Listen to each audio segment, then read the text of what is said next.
Assalamualaikum warahmatullahi wabarakatuh. Halo teman-teman, balik lagi sama aku Puput Widiasari. Di video kali ini aku mau ngejelasin tentang materi yang berjudul analisa laporan keuangan. Langsung kita bahas aja ya teman-teman.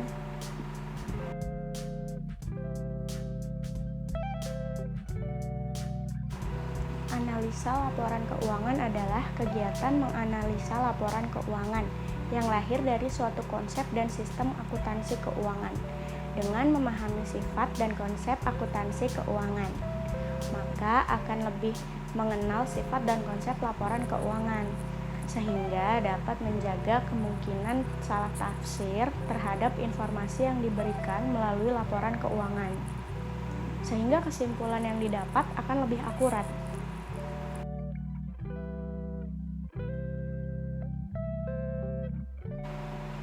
Analisis rasio keuangan terutama bertujuan untuk mendapat gambaran tentang baik buruknya keadaan keuangan suatu perusahaan pada saat analisis. Berdasarkan hasil analisis tersebut, manajemen akan memperoleh suatu informasi tentang kekuatan dan kelemahan perusahaannya. Setiap orang akan mempergunakan rasio keuangan dengan cara yang berbeda. Caranya ada 4, yaitu 1. Bagi manajemen perusahaan, rasio keuangan dipergunakan untuk perencanaan dan mengevaluasi performance atau prestasi manajemen dikaitkan dengan prestasi rata-rata industri. Yang kedua, bagi manajer kredit, rasio keuangan ini dipergunakan untuk memperkirakan risiko potensial yang dihadapi oleh para peminjam atau debitur. Yang ketiga, para investor akan mempergunakan rasio keuangan ini sebagai alat untuk mengevaluasi nilai saham dan obligasi berbagai perusahaan. Selain itu, juga dapat dipergunakan untuk mengukur adanya jaminan atas keamanan dana yang akan ditanam di dalam perusahaan. 4. Manajer perusahaan menggunakan analisis rasio keuangan untuk mengidentifikasi kemungkinan melakukan merger atau penggabungan dengan perusahaan lain.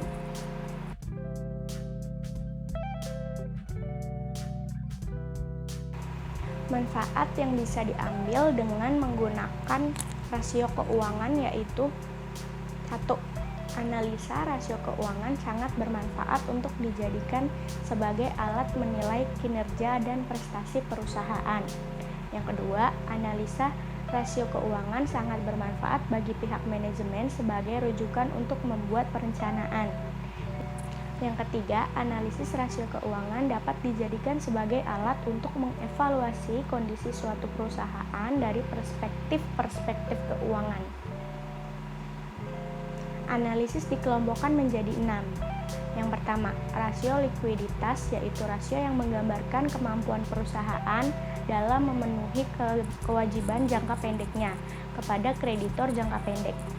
Yang kedua, rasio aktivitas, yaitu rasio yang digunakan untuk mengukur tingkat efisiensi pemanfaatan sumber daya perusahaan atau menilai kemampuan perusahaan dalam melaksanakan aktivitas sehari-hari. Rasio liabilitas, yaitu rasio yang mengukur total kewajiban perusahaan sebagai persentase dari total asetnya. Yang keempat, rasio kemampuan menghasilkan laba, yaitu rasio atau perbandingan untuk mengetahui kemampuan perusahaan untuk mendapatkan laba atau profit dari pendapatan terkait penjualan aset dan ekuitas berdasarkan dasar pengukuran tertentu. Yang kelima, rasio pertumbuhan, yaitu rasio yang menunjukkan kemampuan perusahaan mempertahankan posisi ekonominya di tengah pertumbuhan ekonomi dan sektor usahanya seperti pertumbuhan penjualan, pertumbuhan laba bersih, pertumbuhan pendapatan per saham, pertumbuhan per saham gitu. Nah, yang keenam, rasio penilaian, yaitu tolak ukur yang mengaitkan hubungan antara harga pasar saham biasa dengan pendapatan perusahaan dengan nilai buku saham tersebut.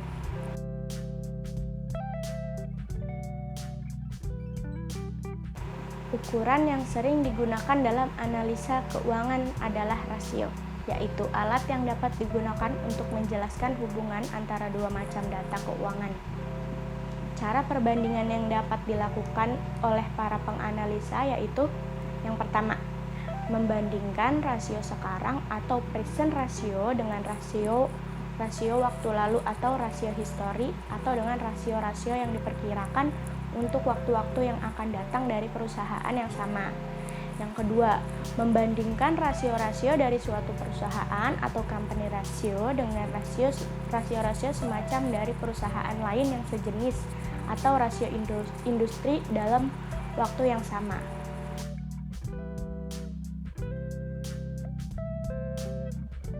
Macam-macam rasio keuangan ada 3, yaitu likuiditas, solvabilitas, dan rentabilitas.